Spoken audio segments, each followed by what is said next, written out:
नाजरीन, मैं आपको अपने YouTube channel intelligence with topic को खुशामदीद कहता हूँ। जैसा कि आप इस स्लाइड से महसूस कर रहे होंगे कि हमारा आज का टॉपिक प्रॉपर्टी ट्रांसफ़र के सिलसिले में है। प्रॉपर्टी ट्रांसफ़र के मद में इस साल एक डॉक्यूमेंट प्रिस्क्राइब किया गया था जो कि रजिस्ट्रार ऑफ प्रॉपर्टीज या सब रजिस्ट्रार को देना था। इजाफी डॉक्यूमेंट है ये इस साल। ये डॉक्यूमेंट ताल्लुक़ रखता है सेक्शन 7E की टैक्स से। सेक्शन 7E की टैक्स लास्ट ईयर कानून में शामिल की गई थी, जिसको डीम्ड इनकम कहा जाता है। और डीम्ड इनकम ये है कि कोई शख्स अगर प्रॉपर्टीज रखता है अपने पास आइडल और उनको उनसे कोई इकोनॉमिक एक्टिविटी नहीं करता, ऐसे ही पड़ी हुई हैं, फिर बेच के फिर दूसरी खरीदता है, तो उसमें ये डीम्ड इनकम की प्रोविजन रखी गई थी कि अगर वो प्रॉपर्टी किराए पे चढ़ा देता है या उससे कोई बिजनेस करता तो ज़रूर उसको उसमें से इनकम होती। तो उसी इनकम को डीम्ड इनकम करके, क्योंकि प्रॉपर्टी तो ऐसे ही फारिग पड़ी हुई है, डीम्ड इनकम करके और उस पे टैक्स लगाई गई थी।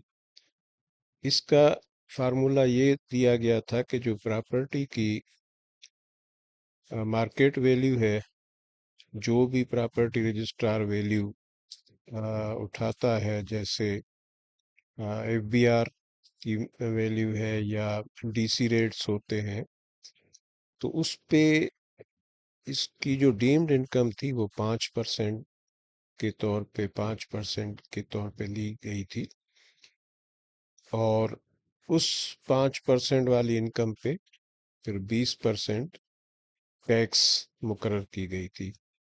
तो इस तरह ये प्रॉपर्टी की जो टोटल मार्केट वैल्यू होगी, जो रजिस्ट्रार इसको अडॉप्ट करता है, तो उस मार्केट वैल्यू का 1% ये 7E की टैक्स बनती है।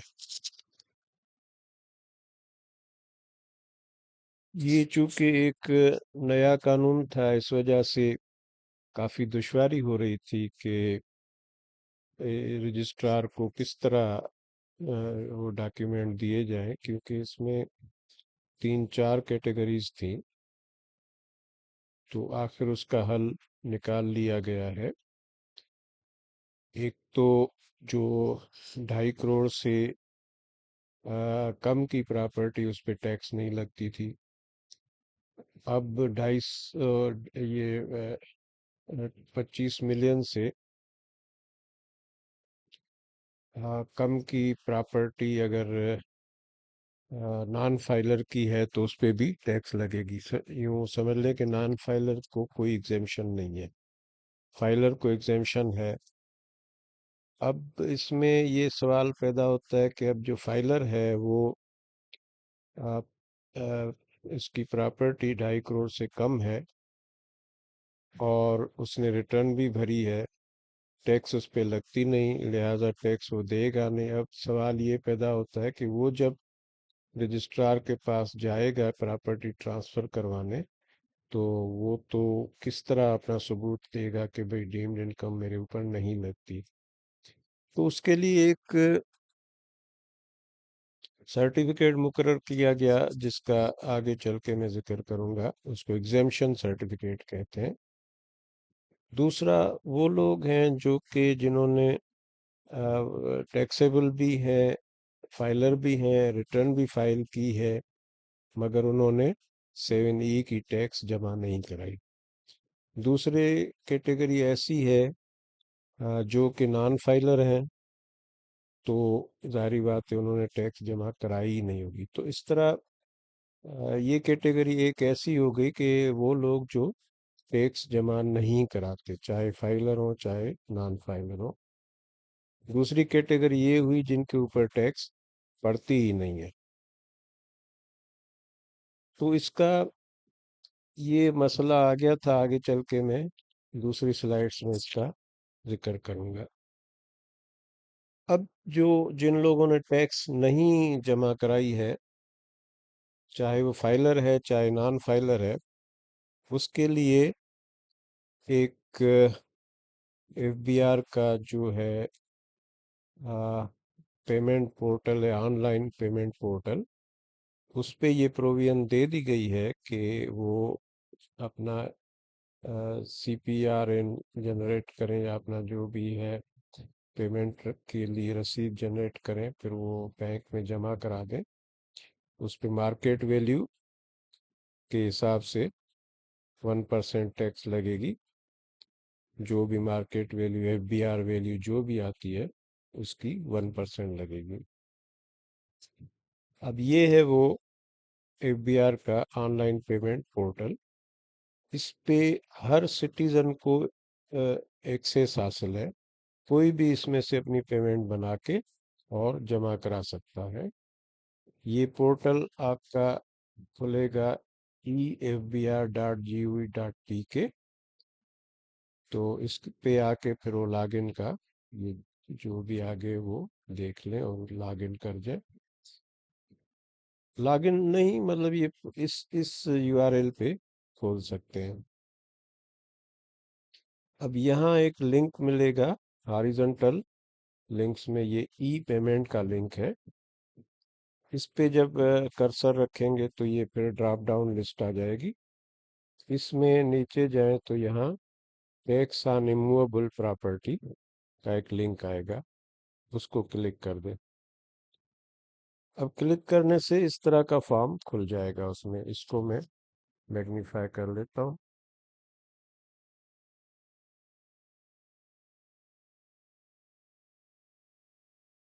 अब ये tax on sale purchase of immovable property, ये जो है ये एक्चुअली लगती है सेक्शन 236C में। इसी में इस साल अंदर प्रोविजन 2B का दिया गया है कि 2B में जो 7E की टैक्स है वो 36C के 2B में आती है।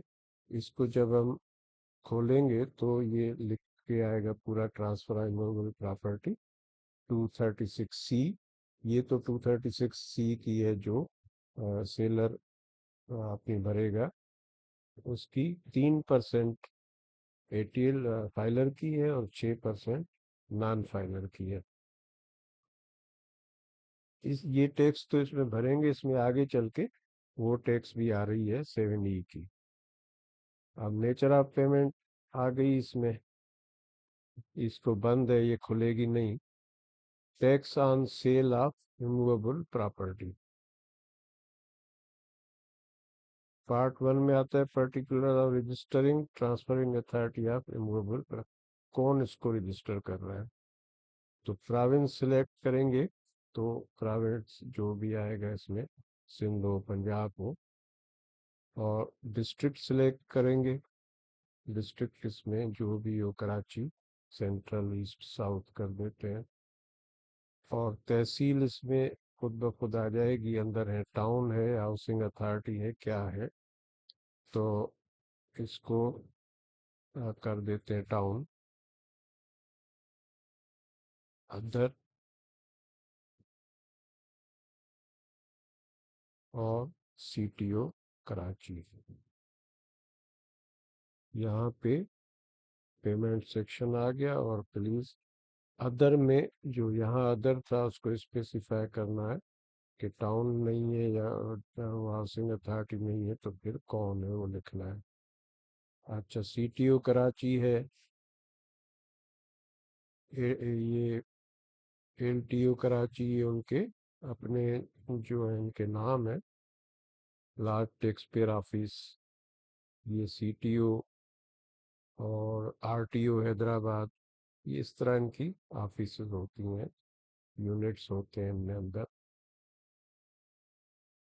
अब a particular of seller and owners, her seller और ओनर जो होता है उसको अपने अपने हिस्से की ये टैक्स जमा करानी पड़ती है। अब यहाँ पे आप CNIC नंबर दर्ज करेंगे। अगर CNIC नहीं है तो फिर पासपोर्ट या NTN दर्ज करें। यहाँ पे ID नंबर आ जाएगी, शनाख्ती कार्ड का नंबर आ जाएगा। इसको विदाउट डैश एंट्री किया जाएगा। तो इसमें फिर जब एंट्री होगा तो नाम उसका खुद ब खुद उसमें आ जाएगा, क्योंकि वो सिटीजन है। और फिर उसका परसेंटेज शेयर कितना है प्रॉपर्टी में, पूरा है तो 100%।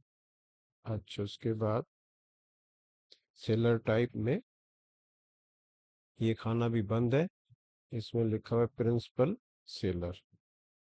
अगर इसमें वगैरह डालेंगे तो खुलेगा, फिर उसमें आगे जो भी हो शेयर आ जाएंगे।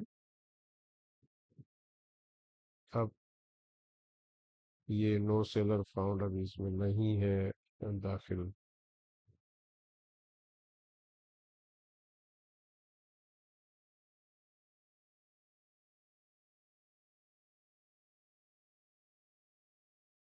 अब नीचे इसमें पर्टिकुलर्स ऑफ द प्रॉपर्टी, अब इसमें प्रॉपर्टी की तफसील आ जाएंगे कि टाइप क्या है, कमर्शियल है, रेजिडेंशियल है या एग्रीकल्चरल है। स्टेटस क्या है, प्लॉट है, फ्लैट है, लैंड है या बिल्डिंग है। Land size, size square yards में है, मरले में है, स्क्वायर फुट में है, केनाल में है, एकड़ में है या सरसाल्स में है। इसके बाद कवर्ड एरिया कितनी है वो यहाँ लिखी जाएगी। Plot house, plot house, flat, shop, ETC number आ जाएगा इसका। नेम ऑफ सेक्टर, फेज वगैरह जो इसमें आ जाता है, एड्रेस का। नेम ऑफ प्रोविंस, ये सारा आ गया। अब जिसमें हम सिंध डाल के आए थे तो सिंध आ गया। टाउन हमने ऊपर लिखा था, टाउन आ गया। अदर है तो अदर को स्पेसिफाई करना है कि अदर में क्या है। अब वैल्यू ऑफ प्रॉपर्टी कंप्यूटेशन होगी। तो ये जो सेलर है इसने प्रॉपर्टी किस डेट को परचेज की थी, और एक्विजिशन बाय करंट सेलर जिसको सेल कर रहा है, वो उसके या परचेज करने वाली जो डेट है वो या परचेज हुई है या अक्वायर हुई है। हाँ, किसी तरह भी अक्वायर हुई उसको, जो है वो वैसे में आई या गिफ्ट में आई। यहाँ जिस वक्त आप इसको ड्राफ्ट वो क्लिक करेंगे तो कैलेंडर आ जाएगा, फिर इसमें से वो महीना वगैरह सिलेक्ट करना पड़ेगा। अब सेल प्राइस वैल्यू, कितने में बेच रहा है ये यहाँ पे आ जाएगा। जो जो भी यहाँ पे जाहिर बात है जो रजिस्ट्रार ABR वैल्यू या DC रेट रखेगा वही आ जाएगा। अब ये कि is capital gain tax applicable, इसमें दो कॉलम है, या तो यस करेगा या नो करेगा। ये जिस वक्त ऊपर के वो फिलअप करते आएंगे तो फिर ये कॉलम खुलेगा। इसमें no because property sold after 3 years of purchase, 3 साल के बाद नहीं लगती। No because the seller is government servant, ये government seller is a government department, तो गवर्नमेंट डिपार्टमेंट पे भी नहीं लगती। अब ये आता है with holding tax rate percentage, यहाँ पे with holding tax rate percentage, ये देखेंगे आप यहाँ ये खाना बंद है, इसको मैग्नीफाई कर लेते हैं। ये खाना जो बंद है ना, इसमें ये रेट ऑलरेडी लगा हुआ है 1%। तो इसको हम खुद से चेंज नहीं कर सकते। और उसके बाद ये विद टैक्स रेट भी है ये, चूंकि 236 का भी इसमें टैक्स जमा होगी। ये तो 7E की हो गई, 236 की भी जमा होगी। तो जिस वक्त वो कॉलम भरेंगे तो खुल जाएगा। और 236 फाइलर के लिए 3% है। फाइल अगर कोई फाइलर सेल करता है तो 3% है, और अगर नॉन फाइलर सेल करता है तो उस पे 6% है। ये फिर इन वर्ड्स में खुद ही आ जाएगा।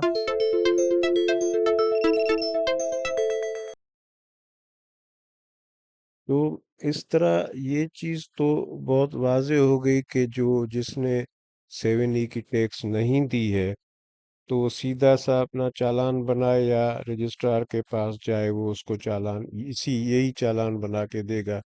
वो जमा कराए और जो है अपनी प्रॉपर्टी ट्रांसफर करा ले।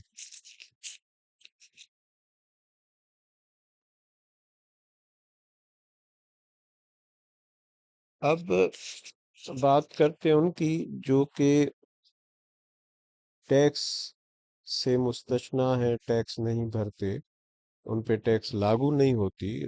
वो अपनी रिटर्न भी भरते हैं और उसके बाद वो सब कुछ उसमें आ, उनकी वो पूरी है हर चीज।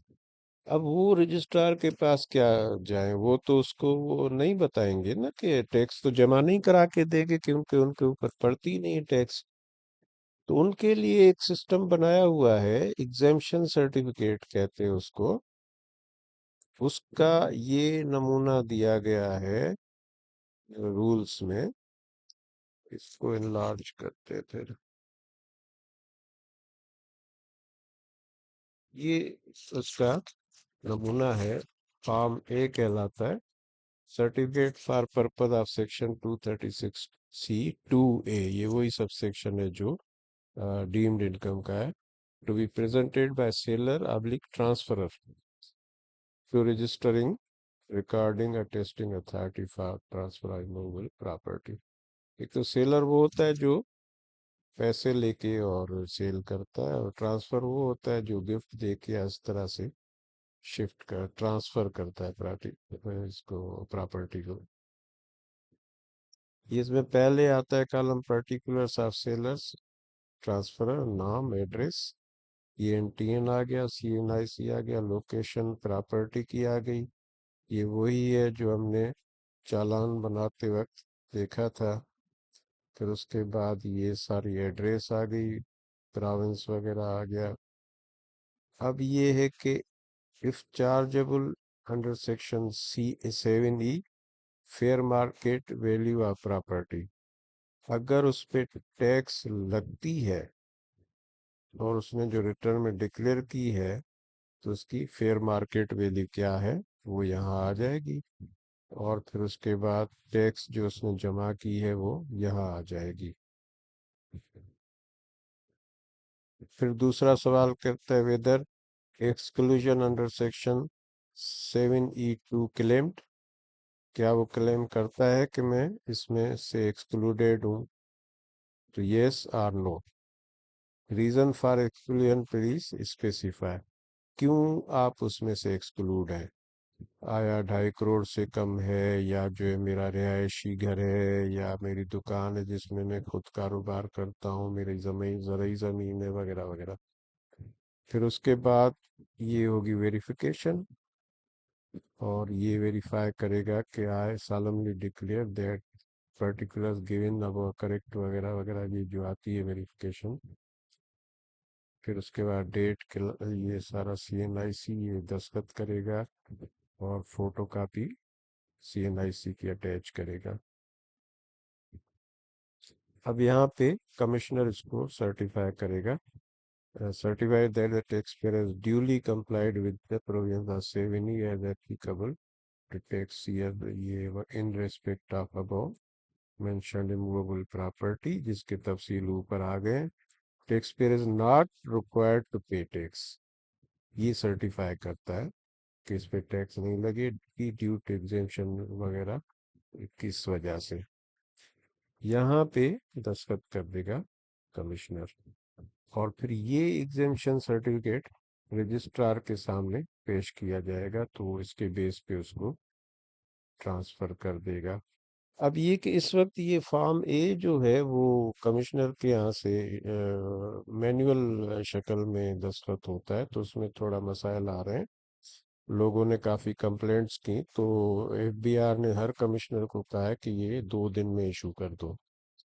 फिर उसके बाद अभी एफबीआर ये चीज़ कंसीडर कर रही है कि यही चीज़ हम अपने पोर्टल पे रख लें कि जिस वक्त वो अपने वो पर्टिकुलर्स एंट्री करेगा अपने पोर्टल पे, तो वो उसका सारा वो पोजीशन आ जाएगी, स्टेटस आ जाएगा कि इसके ऊपर टैक्स नहीं लगती, क्योंकि उसने रिटर्न भरी हुई होती है, सब कुछ पे किया होता है, या उसको एग्जेम्प्ट होता है, या नहीं लगती, या पे की होती है।